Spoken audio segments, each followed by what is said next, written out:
If you want to see how to prepare decaffeinated coffee with the Delonghi Magnifica Start coffee maker, discover the different ways to make it, and learn how to solve the most common issues, don't miss this video. The most common way to prepare decaffeinated coffee with a Delonghi coffee maker is by using ground decaffeinated coffee. There are also other ways to prepare decaf, which we'll explain later in the video. Let's start by seeing how to make it using ground coffee. You just need to use the spoon that comes with the machine and fill it with ground coffee. Here, it's important not to overfill the spoon because, as we'll show you in this video, doing so can cause problems when preparing your decaffeinated coffee. Once the spoon is filled with the correct amount of coffee, the process is actually very simple. Just press the coffee bean icon several times until the coffee scoop icon lights up. Then, pour the ground coffee into the dedicated ground coffee compartment and press the icon for the drink you want to prepare. By following these simple steps, you'll be able to enjoy a delicious decaffeinated coffee with your Delonghi super automatic coffee maker in just a few seconds, with no effort at all. Keep in mind that this same process can also be used to prepare regular caffeinated coffee using ground coffee.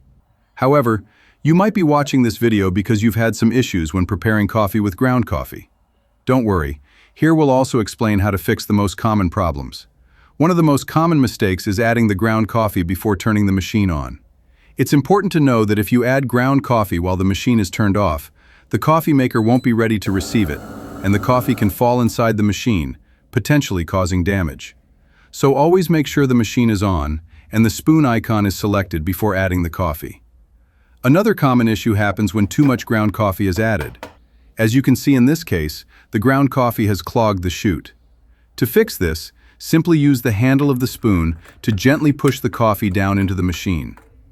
Another thing to keep in mind, even though it may seem obvious, is that this chute should only be used for ground coffee. You should never insert coffee beans or water through this opening under any circumstances. And while it's not really a problem, you should also know that the option to prepare two coffees at the same time is not available when using ground coffee. As we mentioned at the beginning of the video, using ground coffee is not the only way to prepare decaffeinated coffee with your Delonghi coffee maker. There are also decaffeinated coffee beans available. The downside is that the machine only has one bean hopper, so this option is really only practical if you always drink decaffeinated coffee. We hope this video helped clear up any questions you may have about how to prepare decaffeinated coffee using ground coffee with this coffee maker. Thanks for watching, and see you in the next video.